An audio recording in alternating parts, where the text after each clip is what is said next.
স্বাগত নিউজ 24 বেলা 12টার সংবাদের সঙ্গে আছে আমি আকাশ এহসান।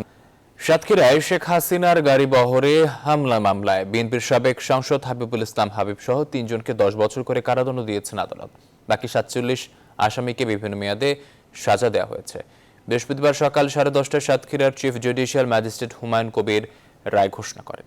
এর আগে সকালে কড়া নিরাপত্তার মধ্য দিয়ে আসামিদের আদালতে আনা হয়। রাষ্ট্রপক্ষ সন্তোষ জানালেও আসামিপক্ষ বলছে রায়ে ন্যায় বিচার প্রতিষ্ঠিত হয়নি। 2002 সালের 30 আগস্ট সাতক্ষীরার কলারোয়ায় তৎকালীন বিরোধী দলীয় নেতা আওয়ামী লীগ সভানেত্রী শেখ হাসিনার গাড়ি বহরে হামলা হয়। বোমা বিস্ফোরণ ও গাড়ি ভাঙচুরের পাশাপাশি শেখ হাসিনাকে লক্ষ্য করে গুলি ছোড়ে সন্ত্রাসীরা। আহত হন বেশ কয়েকজন নেতাকর্মী। সে সময় কলারোয়া থানার বিরুদ্ধে মামলা না নেয়ার অভিযোগ উঠেছে। ঘটনার 12 বছর পর 2014 সালের 15 অক্টোবর সাতক্ষীরার আদালতে একটি মামলা করা হয়। তদন্ত শেষে 2015 সালের 17 মে হাবিবুল ইসলাম সহ 50 জনের নাম উল্লেখ করে শেখ হাসিনাকে হত্যা চেষ্টা, বিস্ফোরক দ্রব্য ও অস্ত্র আইনে আদালতে সম্পূরক অভিযোগপত্র দাখিল করেন মামলার তদন্তকারী কর্মকর্তা।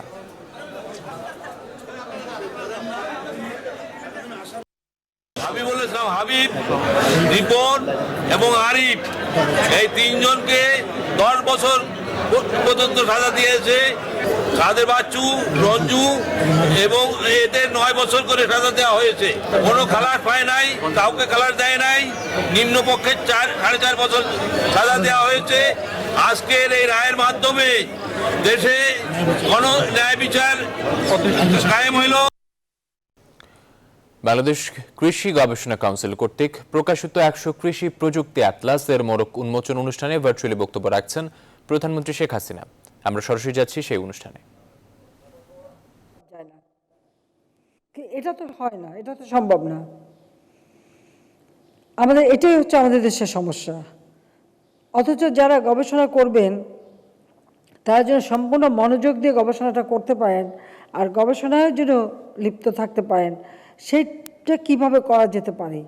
বিশ্ববিদ্যালয়গুলিতে বয়সসীমা বৃদ্ধি করা হয়েছে, সেখানে খুব একটা সমস্যা হচ্ছে না, কিন্তু আমাদের ইনস্টিটিউটগুলিতে আমরা কিভাবে এই প্রণোদনাটা দিতে পারি, আমি সেই পরামর্শটা আপনাদের কাছ থেকে চাচ্ছি। কারণ আমি চাচ্ছি এখানে আমাদের যারা গবেষক, কৃষি গবেষক, তাদেরকে আরও সুযোগ দিতে।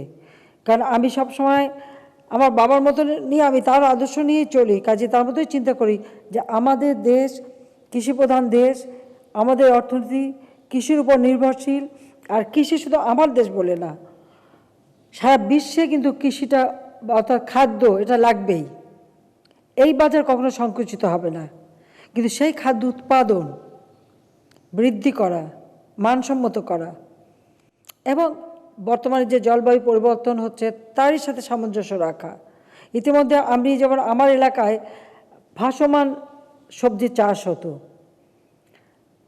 তখন আমাদের বেগম মতিয়া চৌধুরী ছিলেন কৃষিমন্ত্রী। তাকে আমি বললাম যে আমার এই এলাকা তো পানি, শুধু পানি, সেই জন্য ওই এলাকার মানুষ কচুরি পানা এক করে তার উপর ওই কচুরিটা, ওখানে আর মাটি নেই, কচুরিটাকেই তারা ডলে করে ওর ভিতরে বীজ দিয়ে দিয়ে ওই কচুরির উপরেই কিন্তু তরি তরকারি ফসল ফলায়। এবং আজকে সেটা কিন্তু সারা বাংলাদেশে আস্তে আস্তে সম্প্রসারণ করা হচ্ছে। কাজে বিভিন্ন প্রযুক্তি দিয়েই কিন্তু এখন ফসল উৎপাদন করা হচ্ছে বা তরি তরকারি করা হচ্ছে। এবং পৃথিবীর বিভিন্ন দেশের বিভিন্ন ফলগুলি আমাদের দেশে এখন তৈরি হচ্ছে, সবজি তৈরি হচ্ছে। অর্থাৎ বাংলাদেশ এমন একটা দেশ, আমার তো মনে হয় যেখানে যা আনা যায় সবই আমরা উৎপাদন করতে পারবো, এরকম আমাদের দেশের একটা আমাদের কৃষক বা আমাদের গবেষক এবং সকলের মাঝেই এই চিন্তাটা রয়েছে। আজকে স্ট্রবেরি পাওয়া যায়। আমাদের একজন কৃষি বিজ্ঞানী রাজশাহী বিশ্ববিদ্যালয়ে, তিনি জাপানে বসে সেই স্ট্রবেরি খেয়ে তিনি গবেষণা করে সেটা এখন সারা বাংলাদেশে স্ট্রবেরি পাওয়া যাচ্ছে। ঠিক এমনিভাবে আরও বহু জিনিস, ড্রাগন ফ্রুট, একসময় আমরা কেউ ওটা খেতামই না, ওই ফুলটা দেখতাম, কিন্তু ওই ফল যে খাওয়া যোগ্য এটা আমাদের ধারণাই ছিল না, আর সব থেকে বেশি পপুলার হয়ে গেছে। ঠিক এভাবে বহু জিনিস, কিন্তু আমাদের দেশীয় ফল, দেশীয় জিনিসগুলি, তার উপর আরও গবেষণা দরকার। তার উপরে গবেষণা করে করে সেটাকে আরও বাজারজাত করা, এবং কারণ আমাদের দেশীয় জিনিসগুলি কিন্তু আরও বেশি সুস্বাদু বলে আমি মনে করি। যেন আমাদের বই বা কুল এখন আবার মানে পরিবর্তন করতে যে যেন আমাদের অরিজিনাল টক বড়িটা যেন হারিয়ে না যায় সেটা আবার দেখতে হবে। কাজে সেদিকে সব দিকেই লক্ষ্য রাখতে হবে। তো আমরা মনে করি যে ইতিমধ্যে যেমন আম গবেষণা করে এখন অনেক ভালো ভালো আম তৈরি হচ্ছে, আমাদের পেয়ারা তৈরি হচ্ছে, এরকম বহু কিছু তৈরি হচ্ছে, আমাদের আমরাও রয়েছে, এরকম আরও অনেক জিনিস। কামরাঙ্গা পৃথিবীতে অনেক মূল্যবান একটা মানে ফল হিসেবেই নেয় তারা, কিন্তু সেগুলো আমাদের দেশে হয়, কিন্তু এগুলো আরও সেই রকম উন্নত মানের করা যেতে পারে। কাজে গবেষণা ছাড়া কোনো উপায়, গবেষণা আমাদের করতে হবে। আমাদের বিভিন্ন সবজি, বাংলাদেশে তো এখন তো সব ধরনের সবজি হচ্ছে এবং আমরা যেটাই আনি সেটাই করতে পারি। কাজে এই জন্য আমি বলবো যে কিন্তু আমাদের বিজ্ঞানীদের জন্য কিছু করা দরকার, এবং সেটা কীভাবে করা যায়, যে শুধু বিজ্ঞানীরাই এই প্রণোদনাটা পাবেন। গণভবন থেকে দেখছিলেন প্রধানমন্ত্রী শেখ হাসিনার বক্তব্য। এবার অন্য প্রসঙ্গ। করোনাকালেও দেশে বেড়েছে বিত্তশালী মানুষের সংখ্যা। দলীয় প্রভাব, ক্ষমতার অপব্যবহার এবং প্রতারণামূলক কাজের মাধ্যমে অনেকেই আবার হয়ে যাচ্ছেন বিপুল অর্থের মালিক। অর্থনীতি বিশ্লেষকরা বলছেন, কোটিপতি বাড়লেও অবৈধ অর্থ পাচার এবং বিত্তশালীদের কাছে কাঙ্ক্ষিত রাজস্ব আদায় করা যাচ্ছে না, ফলে সমাজে বৈষম্য প্রকট হচ্ছে। বিস্তারিত জানাচ্ছেন বাবু কামরুজ্জামান। ধাক্কায় বিধ্বস্ত বিপর্যস্ত অর্থনীতিতে একের পর এক যোগ হয়েছে দরিদ্র ও হতদরিদ্র মানুষ। কমেছে আয়, আবার কাজ হারিয়েছেন অনেকেই। সবশেষ সরকারি সংস্থা বাংলাদেশ পরিসংখ্যান ব্যুরো করোনাকালীন আয়, ব্যয় ও বেকারত্বের প্রভাব তুলে ধরে জানায়, করোনাকালে মানুষের আয় কমেছে অন্তত 20%। 2020 সালের মার্চ থেকে আগস্ট পর্যন্ত পরিবার প্রতি আয় কমেছে প্রায় 4000 টাকা। একদিকে যখন আয় কমেছে নিম্ন আয়ের মানুষের, ঠিক তখন করোনাকালে বিস্ময়করভাবে বেড়েছে বিত্তবান মানুষের সংখ্যা। বাংলাদেশ ব্যাংকের সবশেষ হিসাব বলছে, গত এক বছরে কোটিপতি আমানতকারী বেড়েছে 7711 জন। এর মধ্যে করোনার প্রথম 6 মাসে বেড়েছে 4863 জন কোটিপতি। ব্যবসায়ী ও অর্থনীতি বিশ্লেষকরা বলছেন, দেশের অর্থনীতি বাড়ার সাথে কোটিপতি বাড়লেও অবৈধ পাচার ও বিত্তশালীদের যথাযথভাবে করজালের আওতায় আনা যায়নি, ফলে আয় বৈষম্য কমছে না। কিছু লোক উপরের দিকে উঠে যাচ্ছে এবং একটা বৃহৎ অংশ নিচের দিকে নেমে যাচ্ছে। করের আওতায় যদি সবাইকে নিয়ে এসে এটার থেকে কিছু রাজস্ব আহরণের মাধ্যমে সেটা বিতরণ করে, ট্যাক্স ফিসক্যাল পলিসির মাধ্যমে, দারিদ্র্য বিমোচন, অন্যান্য কর্মকাণ্ডে, তাহলে সামাজিক যে বৈষম্য হচ্ছে সেই বৈষম্যটাকে আমরা কমিয়ে আনতে পারবো। আয়ের বৈষম্যটা কিন্তু সামাজিক বিশৃঙ্খলা আনার যথেষ্ট কারণ রয়েছে। কারণ মানুষ যদি একটা বিরাট অংশ দরিদ্র থেকে হতদরিদ্র হয়, আবার এক শ্রেণীর মানুষ অত্যন্ত ধনী হয়ে যায়, সেখানে সামাজিক ভারসাম্য নষ্ট হয়। 2018 সালে সম্পদশালী বৃদ্ধির হার ও 2023 সাল পর্যন্ত প্রক্ষেপণ ধরে যুক্তরাষ্ট্রের সম্পদ গবেষণা প্রতিষ্ঠান ওয়েলথিক্সের প্রতিবেদনে বলা হয়, $3 কোটি বা 250 কোটি টাকার বেশি সম্পদের মালিকদের সংখ্যা বাংলাদেশে সবচেয়ে বেশি হারে বাড়ছে। অসৎ সরকারি কর্মকর্তা আছেন যারাও কিন্তু বিশালভাবে সম্পদশালী হচ্ছেন, তাদের সরকারি পাওয়ারকে ব্যবহার করে, অপব্যবহার করে বলবো, এবং সেটার মাধ্যমে এই সম্পদগুলো কিন্তু আমাদের কোথাও ট্যাক্স রেটের মধ্যেও আসছে না, কেউ জানতেও পারছে না, বিদেশে পাচার হয়ে যায়। হিসাব বলছে 2009 সালের জুন শেষে ব্যাংক খাতে কোটিপতি আমানতকারী গ্রাহক ছিলেন মাত্র 21,492 জন। 10 বছরে তা 4 গুণ বেড়ে এখন প্রায় 88,000 ছাড়িয়েছে। বাবু কামরুজ্জামান, নিউজ 24, ঢাকা। বছরের পর বছর ধরে পুরোপুরি চালু করা সম্ভব হয়নি ঢাকা দক্ষিণ সিটি কর্পোরেশনের 150 শয্যা ঢাকা মহানগর জেনারেল হাসপাতালটি। জনবল সংকটের মধ্যে নানা অনিয়ম ও অব্যবস্থাপনার মধ্যে চলছে হাসপাতালটির ইনডোর এবং আউটডোর সেবা কার্যক্রম। এছাড়া হাসপাতালটিতে ঠিকমতো ঔষধ না পাওয়া এবং ডাক্তার না থাকার নানা অভিযোগ রয়েছে রোগীদের। বিস্তারিত তালুকদার বিপ্লবের প্রতিবেদনে। পুরান ঢাকার নয়াবাজার বুড়িগঙ্গা 2 ব্রিজ সংলগ্ন ঢাকা দক্ষিণ সিটি কর্পোরেশনের 150 শয্যা বিশিষ্ট ঢাকা মহানগর জেনারেল হাসপাতাল।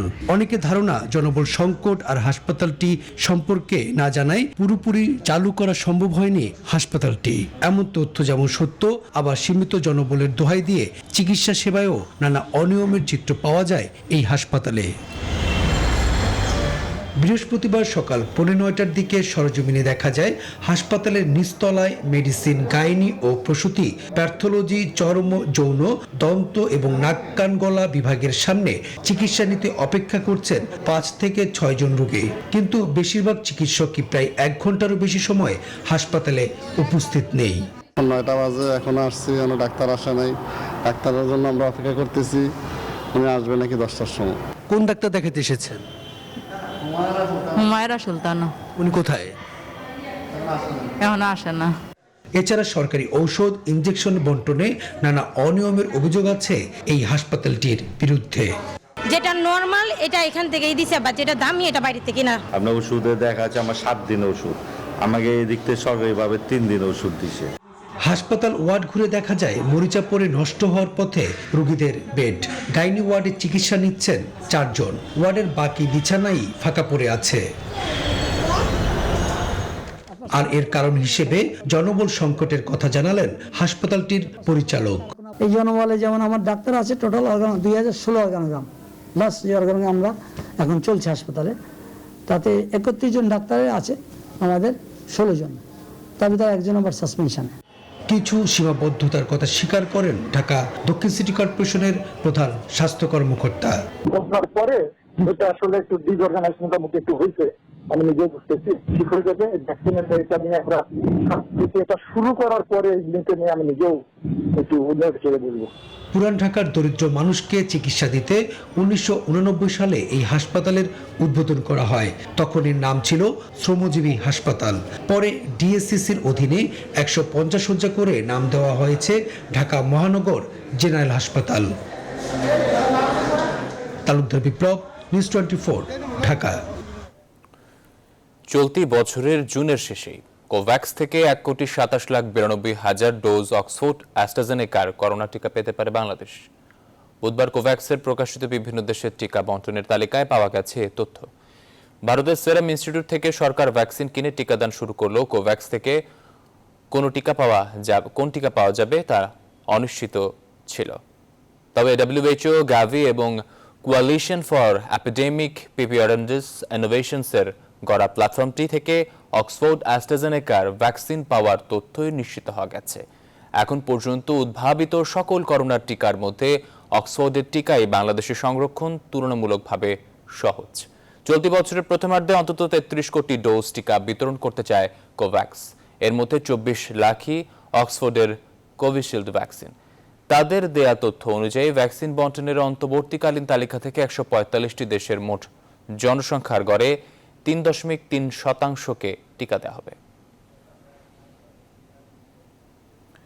7 জানুয়ারি থেকে সারা দেশে শুরু হচ্ছে টিকাদান। এরই মধ্যে সব জেলায় পৌঁছে গেছে টিকাদান কর্মসূচি নির্বিঘ্ন করতে সারা দেশের স্বাস্থ্যকর্মীদের প্রশিক্ষণ চলছে। এ বিষয়ে বিস্তারিত জানাতে চট্টগ্রাম থেকে যুক্ত হচ্ছেন সহকর্মী নয়ন বড়ুয়া জয়। যে আপনার কাছ থেকে জানতে চাচ্ছি, টিকাদানের প্রস্তুতি হিসেবে কি কি ব্যবস্থা নেওয়া হয়েছে চট্টগ্রামে, বিস্তারিত জানাবেন।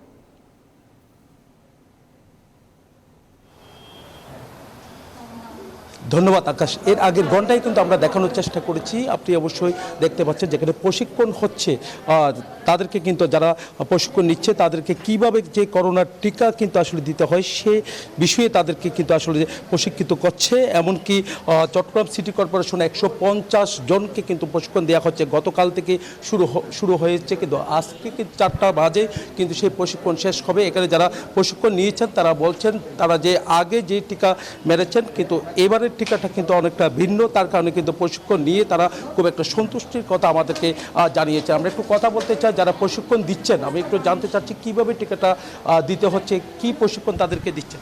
ধন্যবাদ নিউজ 24-কে। এই টিকাটা আপনার সম্পূর্ণ নতুন। আমাদের যেই দক্ষ টিকাদান কর্মীরা আছেন তাদেরকে আমরা একদম হাতে কলমে শিখিয়ে দিচ্ছি কিভাবে এই টিকাটি সঠিক নিয়মে এবং সঠিকভাবে প্রয়োগ করতে হবে। আপনার একটু যদি ব্রিফলি আপনার বলি, প্রথমেই যেই সিরিঞ্জটি আছে সেই সিরিঞ্জটি তারা প্রপার ওয়েতে সঠিকভাবে ফোল্ডিং করে প্রথমে খুলবেন। খোলার পরে সেই সিরিঞ্জটি খাড়াভাবে যেই কোভিড ভ্যাকসিনের যে ভায়ালটা থাকবে সেই ভায়াল হতে সম্পূর্ণভাবে খাড়াভাবে ওইখান থেকে আপনার 0.5 ml আপনার ভ্যাকসিন ওষুধ নেবেন। নেওয়ার পর সেটা আপনার যিনি গ্রহীতা, যাকে আমরা টিকা দিব, তার ডান বা বাম বাহুর আপনার উপরিভাগের বহিরাংশে মাংসপেশিতে 90 ডিগ্রি অ্যাঙ্গেলে আমরা সেটা প্রয়োগ করব। এবং আপনারা দেখতে পাচ্ছেন আমাদের একজন দক্ষ যিনি আমাদের থেকে ট্রেনিং নিয়েছেন, তাকে আমরা হাতে কলমে শিখিয়ে দিয়েছিলাম এবং তিনি সেটা এখন বাস্তবিকভাবে প্রয়োগ করার জন্য সেটা ব্যবহারিকভাবে প্রয়োগ করছেন। উনি ভায়াল থেকে 0.5 ml মেডিসিন নিয়েছেন এবং সেটি এখন উনি প্রয়োগ করবেন, যিনি গ্রহীতা তার ডান হাতের আপনার উপরিভাগের বহিরাংশে মাংসপেশিতে প্রয়োগ করছেন।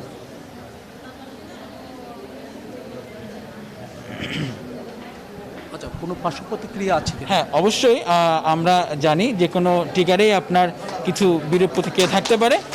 সামান্য বিরূপ প্রতিক্রিয়া যেমন আপনার জ্বর বা গা ব্যথা হওয়া, এগুলো আপনার সব টিকার ক্ষেত্রে যেমন হয়ে থাকে, এই টিকার ক্ষেত্রে সেরকম কিছু হওয়ার সম্ভাবনা থাকবে, যদিও সেটা খুবই কম আর কি। খুবই কথা আপনাকে। আকাশ, আপনি অবশ্যই বুঝতে পারছেন চট্টগ্রাম সিটি কর্পোরেশনের 16টি কেন্দ্র বলতে স্বাস্থ্য কেন্দ্রে কিন্তু এই টিকাদান কর্মসূচি তারা পালন করবে 7 তারিখে। তেমনিভাবে উপজেলা পর্যায়েও কিন্তু ধাপে ধাপে কিন্তু তারা এই কর্মসূচির আওতায় আনবে বলে তারা আমাদেরকে জানিয়েছেন। তো এই ছিল আমার এখানকার সর্বশেষ। ফিরে যাচ্ছি স্টুডিওতে আকাশের কাছে। জয়, আপনাকে ধন্যবাদ। দর্শক, চট্টগ্রাম থেকে নয়ন বুরুজা যুক্ত ছিলেন টিকাদানের প্রস্তুতি সম্পর্কে এবং প্রশিক্ষণ কর্মশালায় থেকে যুক্ত ছিলেন তিনি। এবার ফেব্রুয়ারি মাস নিয়ে আমাদের বিশেষ আয়োজন আমার 21 আমার ভাষা।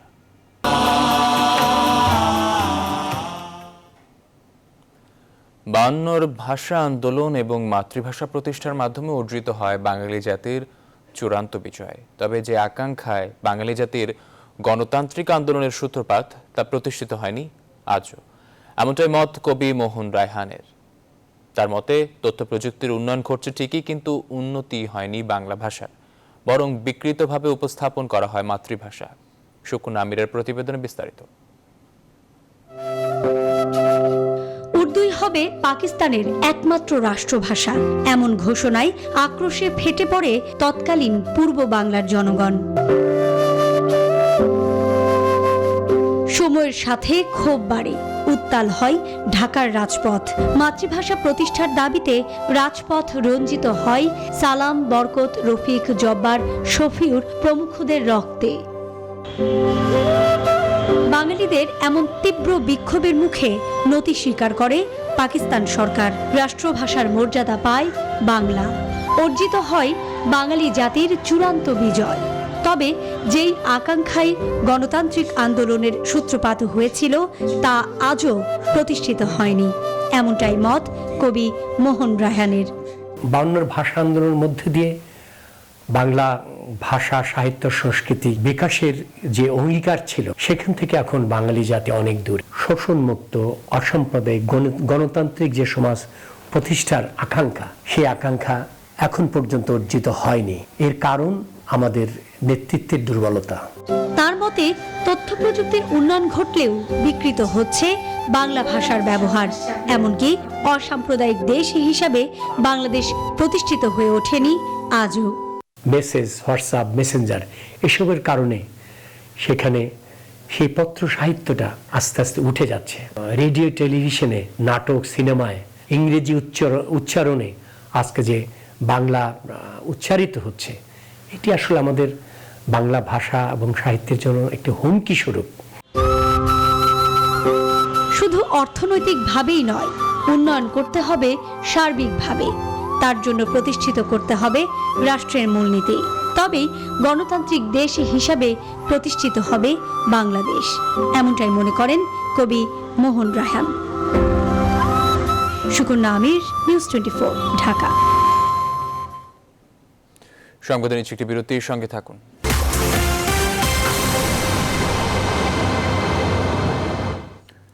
বিরতির পর আবারও স্বাগত সংবাদে।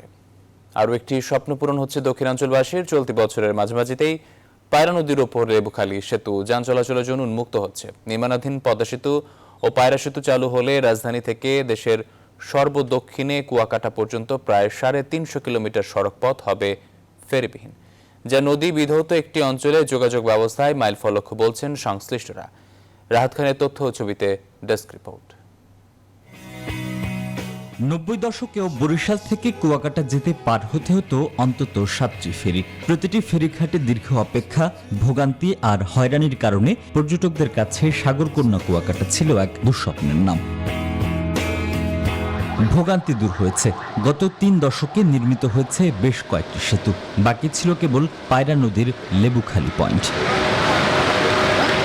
দক্ষিণাঞ্চলের লাখো মানুষের কাঙ্ক্ষিত লেবুখালীর পায়রা সেতুর নির্মাণ কাজ শুরু হয় 2016 সালে। 2019-এ 23 এপ্রিল সেতুটির নির্মাণ কাজ সম্পন্নের কথা থাকলেও নানা কারণে বিলম্বিত হয়। পায়রা সেতু একটা টেকনিক্যালি অনেক কমপ্লিকেটেড একটা সেতু। এই সেতু বাস্তবায়নের পথে আমরা অনেক চ্যালেঞ্জের সম্মুখীন হয়েছি। এখন আমরা এই সকল চ্যালেঞ্জগুলো ওভারকাম করে স্বপ্ন বাস্তবায়নের পথে এগিয়ে যাচ্ছি। চলছে মাঝ নদীতে স্প্যান সংযোগের কাজ। 2টি অ্যাবাটমেন্ট ও 31টি পিয়ারের সেতুর প্রায় 80% কাজ শেষ। প্রকল্প পরিচালক বলছেন, সবকিছু ঠিকঠাক থাকলে জুনেই যান চলাচলের জন্য খুলে দেওয়া হবে। মূল সেতুর প্রায় 80% অংশ সম্পন্ন হয়েছে। আমাদের টার্গেট হলো এই বছর 2021 সালের মধ্যে সেতুটা যান চলাচলের জন্য উন্মুক্ত করা। সেই লক্ষ্যে আমরা কাজ করছি। পদ্মা ও পায়রা সেতুর নির্মাণ কাজ শেষ হলে সড়কপথে রাজধানী ঢাকা থেকে দেশের সর্বদক্ষিণে কুয়াকাটা ও পায়রা সমুদ্র বন্দর পর্যন্ত প্রায় 350 কিলোমিটার ফেরিবিহীন যোগাযোগ ব্যবস্থা চালু হবে। লেবুখালী সেতু উদ্বোধনের মাধ্যমে আমরা ঢাকা থেকে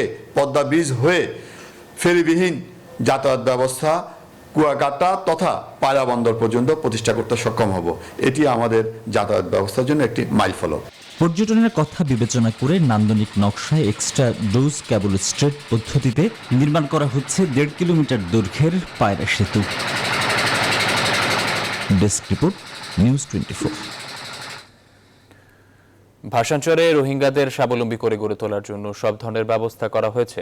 নৌবাহিনীর তত্ত্বাবধানে পরীক্ষামূলকভাবে করা হয়েছে হাঁস, মুরগি, কবুতর ও মাছের খামার। স্থানীয় অর্থনৈতিক কর্মকাণ্ড বাড়ানোর জন্য তথ্য খামার, ধান, সবজি চাষ নিয়েও দেয়া হচ্ছে প্রশিক্ষণ। এনজিও ও বিভিন্ন সরকারি প্রকল্পে রোহিঙ্গাদের কাজে লাগাতেই এমন উদ্যোগ নেওয়া হয়েছে বলে জানালেন সংশ্লিষ্টরা। বিস্তারিত নয়ন বড়ুয়া প্রতিবেদন।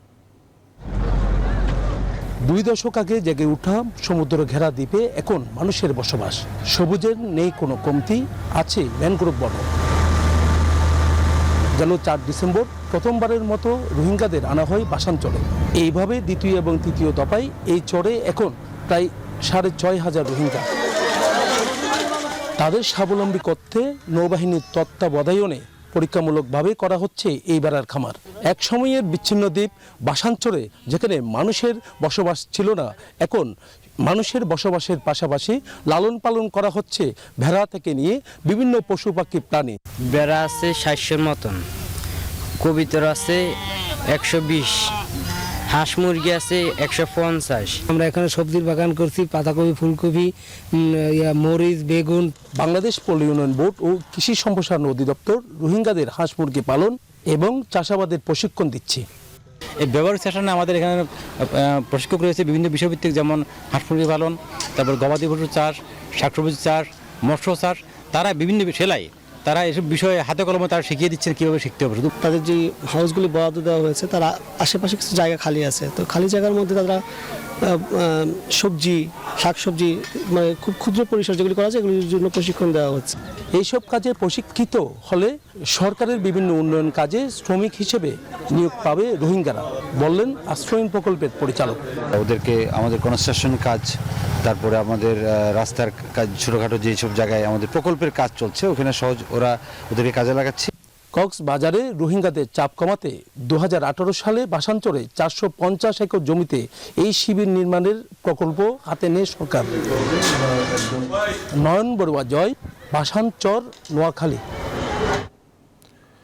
এবার মুজিববর্ষে জনগণের আবাসন সমস্যার সমাধানের পাশাপাশি সরকার নজর দিয়েছে দেশে ইসলামের প্রসারের উপরও। নামাজ আদায় ও প্রকৃত ধর্মীয় শিক্ষায় শিক্ষিত হতে সারা দেশে নির্মাণ করা হচ্ছে 560টি মসজিদ ও ইসলামী সাংস্কৃতিক কেন্দ্র। পাশাপাশি প্রতিটি সংসদীয় আসনে নির্মাণ করা হবে 6টি করে মাদ্রাসা। ধর্মীয় গোঁড়ামি মুক্ত হয়ে প্রকৃত ইসলামী শিক্ষা গ্রহণে এসব প্রতিষ্ঠান ভূমিকা রাখবে বলছেন সংশ্লিষ্টরা। বিস্তারিত মাহমুদুল হাসানের রিপোর্টে। দেশের প্রতিটি জেলা ও উপজেলায় 40% জমির উপর নির্মাণ করা হচ্ছে এরকম 4 তলা বিশিষ্ট মসজিদ ও ইসলামী সাংস্কৃতিক কেন্দ্র, যার প্রতিটিতে একসাথে নামাজ আদায় করতে পারবেন 1200 মুসল্লি। আর উপজেলার মসজিদগুলোয় নামাজ আদায় করতে পারবেন প্রায় 900 জন।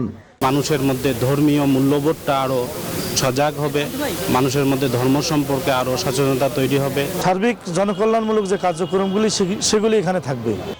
আধুনিক স্থাপত্য শৈলীতে নির্মাণ করা এসব নান্দনিক মসজিদের নির্মাণ কাজ চলছে দ্রুতই, যার 50টির উদ্বোধন করা হবে এপ্রিলেই। রংপুরের সুবিশাল এই মসজিদের মতো সারা বাংলাদেশে নির্মিত হবে আরও 560টি মসজিদ। এতে ব্যয় হবে 8,722 কোটি টাকা, যা পদ্মা সেতুর পর দেশীয় অর্থায়নে সবচেয়ে বড় প্রকল্প। অত্যাধুনিক এসব ভবনে থাকছে হজ নিবন্ধন, ইমাম মুয়াজ্জিনের ট্রেনিং সেন্টার, শিশুদের আরবি শেখার ব্যবস্থা সহ 13 রকমের সুবিধা। থাকছে হেফজোখানা, যেখানে প্রতি বছর তৈরি হবে 14,000 নতুন হাফেজ। এই বছরই 170টার মতো উদ্বোধনের একটা পরিকল্পনা আমরা হাতে নিয়েছি। দেখা যাবে যে আগামীতে যে জনগোষ্ঠী তৈরি হবে তারা টেকসই উন্নয়নে বিশেষ ভূমিকা পালন করবেন। এছাড়াও মাদ্রাসার শিক্ষার্থীদের জন্য নেওয়া হয়েছে এ যাবৎকালের সবচেয়ে বড় প্রকল্প। প্রতিটি সংসদীয় আসনে নির্মিত হবে 6টি করে মাদ্রাসা। 4 তলা বিশিষ্ট ভবনগুলোয় অত্যাধুনিক ব্যবস্থায় পড়ালেখার সুযোগ পাবেন 540 জন করে শিক্ষার্থী। শিক্ষার্থী এবং শিক্ষক মণ্ডলীর জন্য এটা খুবই উপকারী। এই বিল্ডিং হওয়াতে আমরা খুবই খুশি, আমার স্টাফ খুশি এবং কমিটির লোক বিন্দু খুশি, এলাকাবাসী খুশি। ধর্মের বিকৃতি রোধ করে প্রকৃত ইসলাম শিক্ষায় এসব প্রতিষ্ঠান ভূমিকা রাখবে বলছেন সংশ্লিষ্টরা। মাহমুদুল হাসান, নিউজ 24, রংপুর। সংবাদের এই পর্যায়ে নিচ্ছে আরেকটি বিরতির সঙ্গে থাকুন।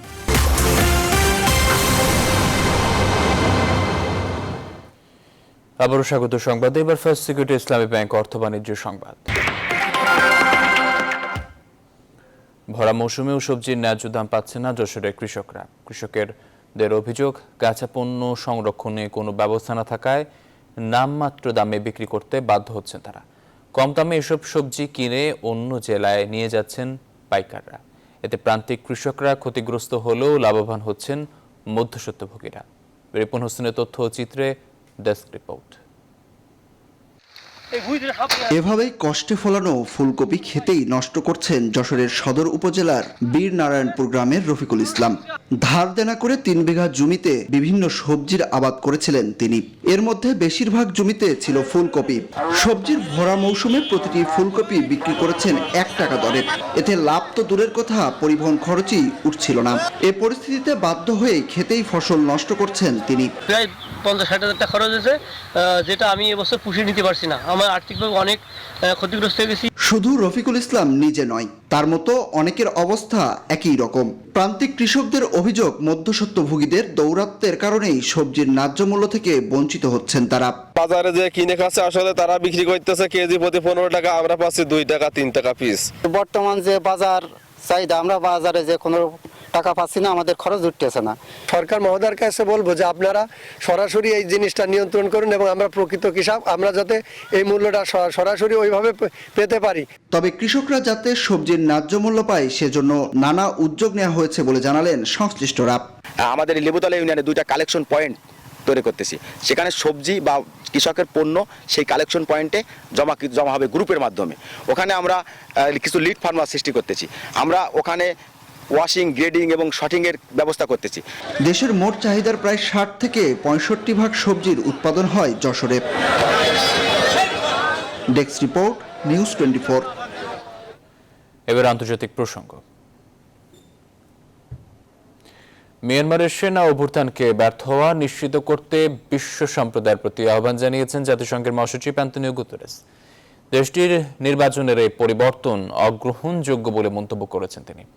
বিবিসি জানায়, এমনভাবে ক্ষমতা দখল দেশ শাসনের কোনো উপায় নয় এবং অভ্যুত্থানের নেতাদের তা বোঝা উচিত বলে মন্তব্য করেছেন মহাসচিব। এদিকে মিয়ানমারের ক্ষমতাচ্যুত নেত্রী অং সান সুচির বিরুদ্ধে আমদানি ও রপ্তানি আইন লঙ্ঘনের অভিযোগে মামলা দায়ের করা হয়েছে। সেই মামলায় তার 14 দিনের রিমান্ড মঞ্জুর করেছে দেশটির আদালত। অভিযোগ প্রমাণিত হলে সুচির 2 বছরের কারাদণ্ড হতে পারে বলে জানিয়েছেন তার দলের সদস্যরা। নিচে আরও একটি বিরতির সঙ্গে থাকুন।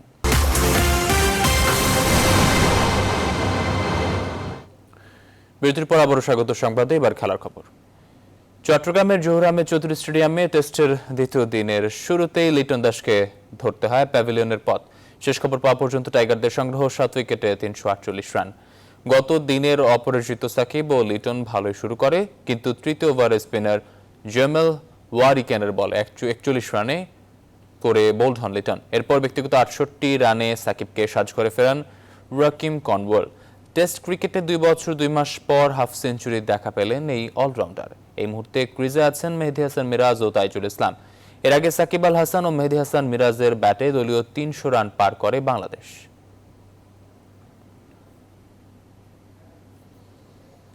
চট্টগ্রাম টেস্টের দ্বিতীয় দিনে ব্যাট করছে বাংলাদেশ। এরই মধ্যে নিজের ক্যারিয়ারের 25তম অর্ধশতক তুলে নিয়েছেন সাকিব আল হাসান।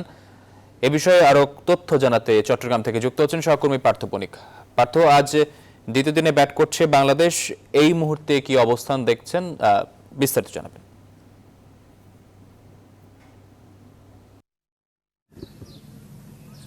আকাশ, যেমনটা বলছিলেন যে আসলে এখানে সাকিব অর্ধশতক তুলে নিয়েছেন। শুধু সাকিবই নন, এর আগে সাদমান তুলেছেন, এরপরে মিরাজ নিয়েছেন অর্ধশতক। তো বলতে পারে 3 হাফ সেঞ্চুরিতে বাংলাদেশ কিন্তু বড় সংগ্রহের পথেই, এবং 350 যে ল্যান্ডমার্ক সেটা কিন্তু বাংলাদেশ পার হয়ে গেছে। চট্টগ্রামে যে দুটো স্টেডিয়াম রয়েছে, এম এ আজিজ এবং জোহর আহমেদ চৌধুরী স্টেডিয়াম, এই দুটি স্টেডিয়াম মিলে চট্টগ্রামে ওয়েস্ট ইন্ডিজের বিপক্ষে বাংলাদেশ সর্বোচ্চ সংগ্রহ এই 350 ছিল, এবং সেটা এখন অতিক্রম করার পথে রয়েছে বাংলাদেশ। এর আগে আমরা যদি দেখি যে 2018 সালে এই জোহর আহমেদ চৌধুরী স্টেডিয়ামে যে একমাত্র টেস্টটা হয়েছিল ওয়েস্ট ইন্ডিজের বিপক্ষে, সেই টেস্টে কিন্তু আমরা দেখেছি 324 করেছিল বাংলাদেশ। এখানে 350 আজকে ক্রস করছে। তো বলা যেতে পারে যে ভালো একটা সংগ্রহ পাচ্ছে টাইগাররা। আর এছাড়া এখন মিরাজ রয়েছেন ক্রিজে, মিরাজের ব্যাটেও কিন্তু বড় একটা রানের আমরা আভাস পাচ্ছি। তাইজুল তাকে যোগ্য সঙ্গ দিচ্ছেন। তো 350 রান অনেক অনেক নিরাপদ একটা সংগ্রহ ওয়েস্ট ইন্ডিজের বিপক্ষে। কারণ আপনি জানেন যে সেই 2018 সালের কথা আমি আপনাকে যখন বলছিলাম, সেই টেস্টেও কিন্তু যে বোলিং লাইন আপ ছিল, সেই বোলিং লাইন আপ কিন্তু এই টেস্টেও নির্বাচকরা অক্ষুণ্ণ রেখেছেন। অর্থাৎ মুস্তাফিজ একমাত্র পেসার, এবং সাকিব, তাইজুল, নাইম, মিরাজ এই 4 জন স্পিনার নিয়ে বাংলাদেশ তাদের রান ডিফেন্ড করবে পরবর্তী ইনিংসে। তো এখন যত বেশি রান করা যেতে পারে, হতে পারে বাংলাদেশের জন্য সুবিধা হবে, সেটাকে ইনিংস ব্যবধানে একটা জয়লাভ করা একটা ইচ্ছা, মানে একটা সম্ভাবনা থাকতে পারে টাইগারদের জন্য। আর রান বড় করলে আসলে খেলায় যে ছন্দটা রয়েছে, সেই ছন্দটাও আরও বেশি কিছুক্ষণ বাংলাদেশ ক্যারি করতে পারবে। আর এছাড়া যদি ওয়েস্ট ইন্ডিজের কথা বলতে হয়, ওয়ারিকান ভালো বল করেছেন, রাকিম কর্নওয়াল তিনিও ভালো বল করেছেন, একটি উইকেট পেয়েছেন অবশ্য। রাকিম কর্নওয়ালকে নিয়ে যে সংশয় ছিল, সেই যে একটা ভয় ছিল, সেই ভয় কিন্তু বাংলাদেশ ব্যাটসম্যানদের ব্যাটে আমরা দেখতে পাইনি। তারা সাবলীলভাবে আসলে কর্নওয়ালকে খেলেছেন। একটু আগে মিরাজ একটা 6 হাঁকিয়েছিলেন, কিন্তু দুর্ভাগ্যজনকভাবে সেটা বাউন্ডারি লাইন থেকে ফিরিয়ে দিয়েছেন ক্যারিবীয় ফিল্ডাররা। তো সেক্ষেত্রে আসলে 6 হয়নি। তো বল যেতে পারে স্ট্রোক খেলছেন, কিন্তু সুযোগ বুঝে স্ট্রোক খেলছেন বাংলাদেশের ব্যাটসম্যানরা, এবং রান দ্রুত গতিতে তোলার একটা চেষ্টা রয়েছে। তবে এই ক্ষেত্রে বল যেতে পারে যে যত বেশি স্কোর তোলা যেতে পারে স্কোর বোর্ডে, ততই আসলে বাংলাদেশের জন্য সুবিধা হবে এই টেস্ট জয়টা। কারণ আপনি জানেন যে এই টেস্টটা আসলে টেস্ট চ্যাম্পিয়নশিপের অন্তর্গত। তো বলা যেতে পারে যে সবাই তাকিয়ে রয়েছে সবশেষ আসলে বাংলাদেশ কত রান স্কোর বোর্ডে তোলে প্রথম ইনিংসে। চট্টগ্রাম থেকে ছিল আমার কাছে সবশেষ খবর। আকাশ, পার্থ, আপনাকে ধন্যবাদ। দর্শক, চট্টগ্রামের টেস্টের খবর জানাচ্ছিলেন সহকর্মী পার্থ বণিক। এই ছিল এখনকার আয়োজনের সাথে থাকার জন্য ধন্যবাদ সবাইকে।